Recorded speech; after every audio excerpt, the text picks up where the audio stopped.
Kakapasok lang ng bagong mag-asawang sina Lyra Tomas sa baryo.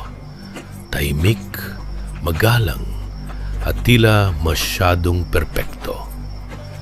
Sabi ng mga kapitbahay, hindi raw lumalabas sa umaga ang mag-asawa. Isang gabi, may batang nawawala sa kabilang sityo matapos marinig ang kakaibang kaluskos sa bubong.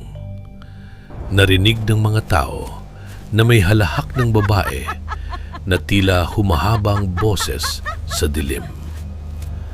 Napansin ko si Tomas, nakatingin sa akin at pulang-pula ang kanyang mga mata. Kinagabihan, may kumalabog sa bubong namin. Mabigat, gumagapang. Nilingon ko si Lyra na naglalakad papunta sa dilim at parang humahaba ang kanyang likod. Sumilip ako sa likod bahay nila. May nakita akong mesa na puno ng duguang laman loob. Biglang lumitaw si Tomas, nakangiti na may ngipin na parang kutsilyo. Tumakbo ako habang naririnig ang paglipad ng malaking pakpak sa taas ko. Nagtago ako sa ilalim ng kama, pero narinig ko silang parehong bumubulong. Ikaw ang susunod. Kinabukasan, umalis na raw ang mag-asawa. Pero hanggang ngayon, may bata pa rin ang nawawala. Sa baryo namin, nausob bigla ang bigo dahil sa isang magandang babae, si Mara, ang tindera na laging nakangiti. Hindi ko siya nakikitang napapagod kahit maghapon naglalako. Napansin kong wala siyang anino kahit katanghalian na.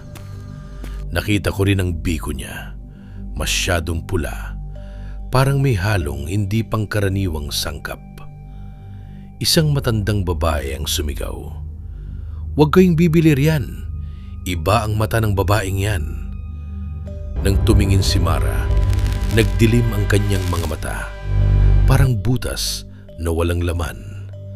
Tumakbo ang mga tao, pero ako'y nanigas nang makita kong lumalabas ang mahahabang dila sa likod ng kanyang buhok. Sumunod ako sa kanya ng palihim. Papunta siya sa isang liblib na bahay na amoy nabubulok na karne. Sa loob, nakita ko ang tunay na sangkap ng biko niya.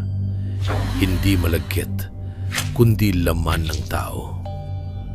Lumapit si Mara. Humahaba ang kanyang leeg at ibinulong. Gusto mong tikman? Tumakbo ako palabas habang naririnig ko ang pagaspas ng kung anong pakpak mula sa loob. Kinabukasan, wala na si Mara. Pero may mga nagtatakang bakit ang daming nawawalang bata at bakit may biko pa ring nilalapag sa mga pintuan. Nadestino ako bilang volunteer nurse sa isang baryong.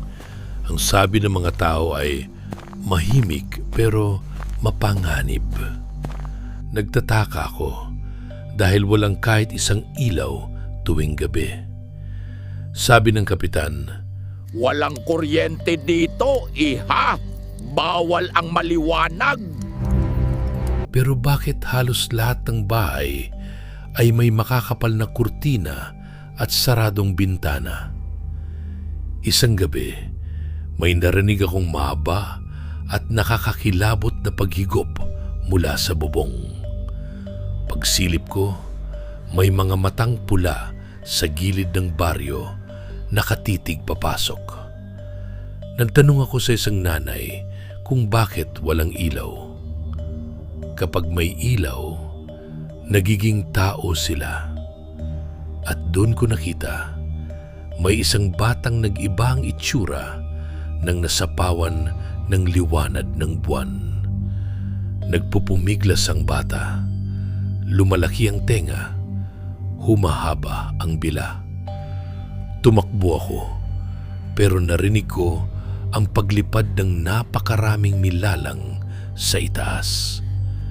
Nagkanda pa ako habang ang paligid ay puro tunog ng pangangalmot. Kinabukasan, napagtanto ko, hindi sila tao sa liwanag. Tao lang sila sa dilim. Si Joran ang pinakamatalik kong kaibigan, masayahin at mabait. Nang fiesta, inalok siya ng matandang babae ng putong may kakaibang amoy. Pag-uwi, tahimik siya, pawis at parang gutom na gutom. Kinabukasan, sobrang pula ng mata niya at humaba ang kuko. Nabitiwan niya ang kutsara at sumigaw ng malalim na boses.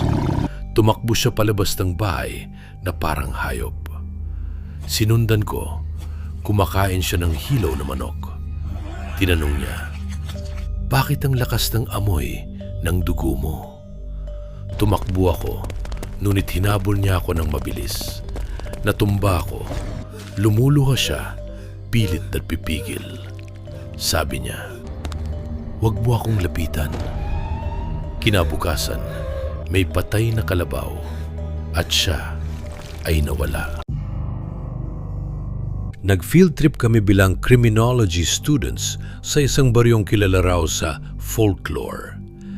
Pagdating namin, kakaibang tingin ng mga tao. Ang mga bahay may talinang hayop pero walang hayop. May matandang nagsabi, "Pag may bagong bisita, may handaan kami." Sa malaking bahay, may mesa ng hilaw na laman. Walang kutsilyo, kamao lang ang ginamit. Paggabi, nagbago ang mukha ng mga tao. Humahaba ang dila nila. Tumakbo kami, pero nagsasara ang mga daan. May kaklase kaming nahila sa dilim. Nagdasal kami habang tumatakbo. Pagdating sa checkpoint, tinanong kami, "Ilan kayo dapat?"